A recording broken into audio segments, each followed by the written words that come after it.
Hello, everybody. I'm Logan Crawford, and this is the award-winning TV talk show right here on Ebru, Fresh Outlook. President Barack Obama does what you could call a victory lap during the annual presidential State of the Union address. He takes credit for easing our dependence on foreign oil, reviving the job market, and shepherding the U.S. back from the brink of economic collapse, detailing what he calls middle-class economics, but you could call it Robin Hood economics because the president is calling for more taxes on the so-called rich and upper middle class to help the poor.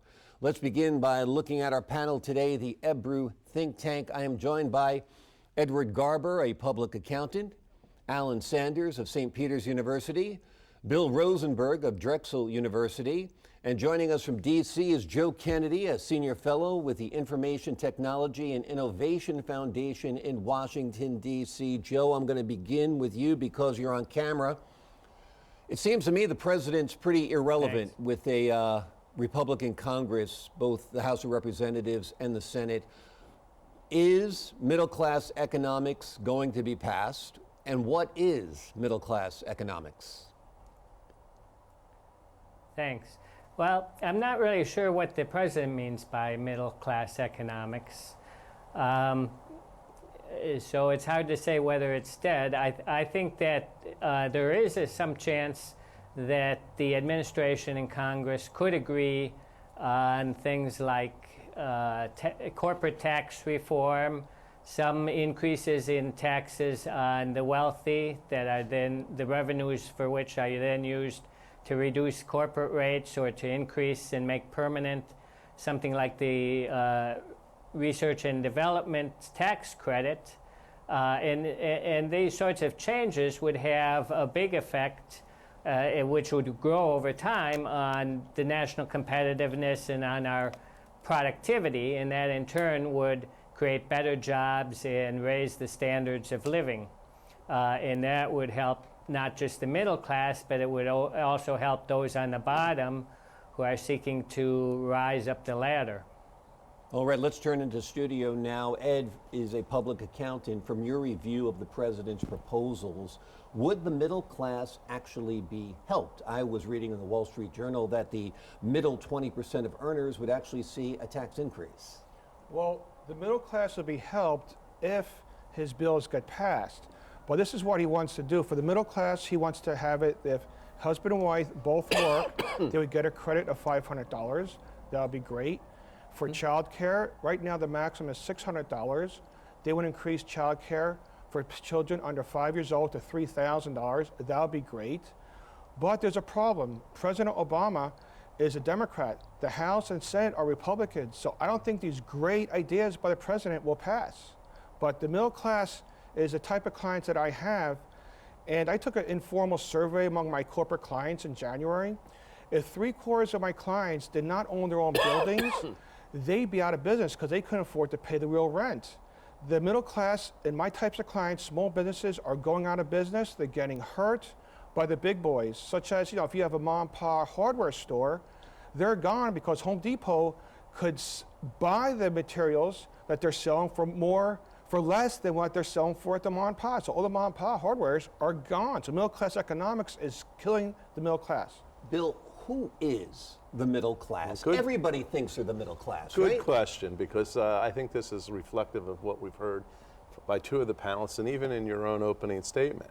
I mean, the middle class, if you ask people if they're in the middle class, that reaches up to people who are making $200,000 a year, okay? And in New York City, if you're making $200,000 a year, you are middle class. Okay, all right, so, but if you look at the median income in the United States, it's about $53,000 a year. Right. So the question is, at what point are we defining the middle class? This is largely an issue about rhetoric, okay, about where society is going to gain and where it's going to lose. And actually, I don't think it's so much Robin Hood as your initial statement laid it out. I think that in the time period maybe 4 years ago when we had Occupy Wall Street, that was more the poor against the really rich, but pitting the 98% against the 1 or 2%.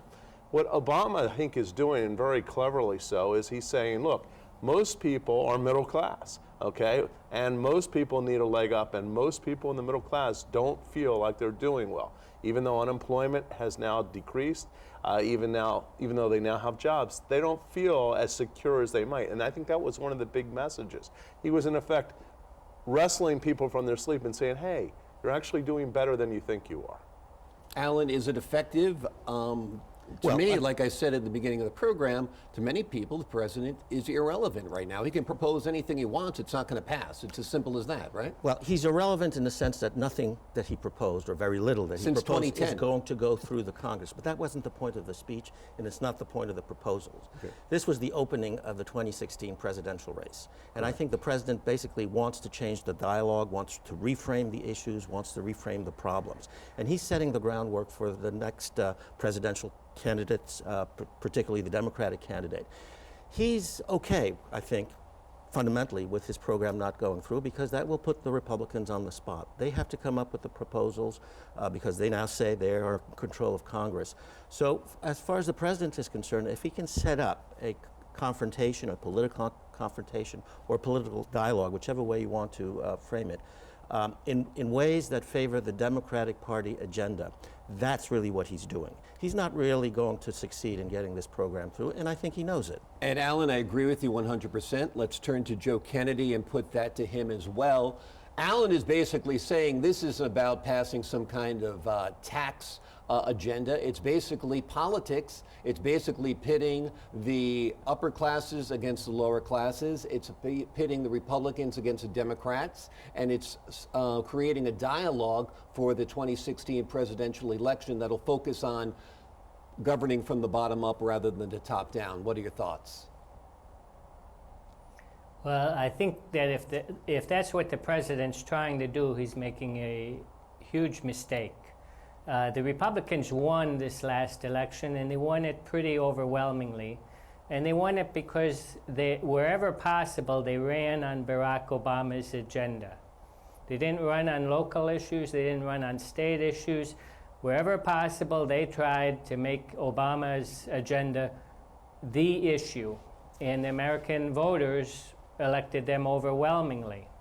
I don't think most voters really cared all that much about inequality or how much money Bill Gates has. What they care about is, can they and their children have a better life in the future? If they work hard, can they keep their jobs? Can they see their incomes rise? Can they afford a better vacation or a better home in 10 years than they have now? And the only way you're going to get that is not by giving a few $100s to Americans in the middle, but by enacting a broad set of reforms that increase the competitiveness of this country, that push our productivity rates higher over time, and that guarantee people a fair shot at a decent education and an affordable home. And we need to start that now. We can't wait to see what happens in the 2016 elections. We need to get reforms now, and the president needs to lead these reforms. And if he wants to get them done, he's got to get them through a Republican Congress. Yeah, but one of the things I think... His first 2 years, he had a Democratic Congress. Okay, let's stop for a second. Let me hold you right there on that thought for a second, Joe, and I'll turn it to Bill. Yeah, I think the reality that we're really looking at here, though, is I think actually Obama is going to be more successful than people give him credit. Yes. If you looked at him, he had about an 8-second little period during the speech where I think he revealed the real Obama. When he said, I'm not running for re-election again, and then he came back and he says, I won twice.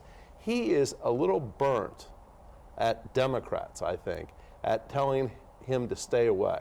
And he's in effect saying to Democratic leaders, you didn't want my help, you didn't want my agenda, and you lost. But look where my public opinion approval rating is. He's over 50% right now. That's higher than he's been in a long time. That's going back to when he got reelected. And I think the bottom line is that I think the American people are always bifurcated. There's a certain segment, maybe 17 to 25%, that will never support a word that Barack Obama says. But there's a pretty big independent group and Democratic group, and he's got to use that to get pressure on the Republicans to say, maybe you're not going to agree with everything that I want as president, but we're going to have to negotiate. And areas in which we can't negotiate, maybe I'll use executive orders. Right. Let me just turn to Ed for just a second. When it comes to the president's tax policy, Yes.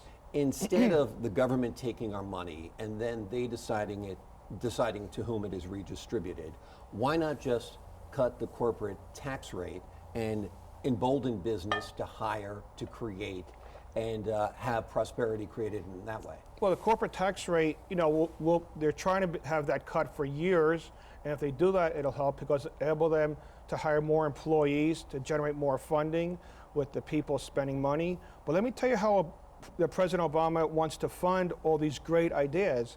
He wants to increase the capital gains rates for the people making over $500,000 from 20% max to 28% max. And these are the people that are going to put him in to Congress, put him in as president to supplement him. So these people are not going to hurt themselves. That's where the money is going to come from for all these great ideas. So by him, like I said, by him being a Democrat and everybody else being Republican, and the rich are not going to vote for these items. So basically, President Obama, his great ideas are not going to happen. They're never going to come to fruition. But like I said, great ideas, but it's not going to happen. Alan, a lot of this has been resonating with you. Yes. The Democrats have done some internal polling, and that's why I partially disagree with our gentleman from Washington. And the polling reveals that appealing on the economic issues, appealing on the so-called wealth gap, is a winning proposition. The polling has shown that this is an issue on which Democrats can win. The fact that the Congress turned Republican, there are many reasons for that, but the basic reason, which we've discussed on this program before, is gerrymandering. Many of these districts are gerrymandered, and they're gerrymandered in such a way so as to assure Republican victories, because those gerrymandered districts are in states where the governors or the state legislatures are Republican. But if you take a look at the national issues, not the local issues, the polling suggests that people believe that they're not getting ahead in this country. Either they don't have a job, or if they do have a job, they're not getting a pay raise, they're not getting anywhere. People have faith in government, that government's going to help them get ahead? Well, I think they want to see a government in Washington that pays attention to them. And I think the speech that Obama gave was an attempt to say to the middle class, however we define it, I'm paying attention to you. Here are some ideas that I think will be helpful to you. And if he presents them, and if the Congress, the Republican Congress, votes no, then the Democrats have something to run on.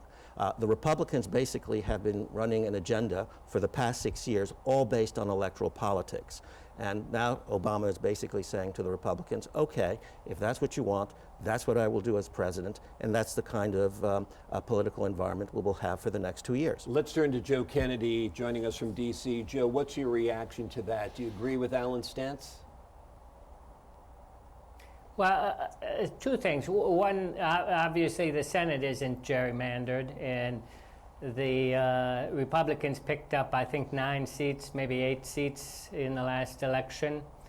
So I think their mandate is broader than a couple of districts. But I would say that I agree with the point that people are concerned that they're not getting ahead.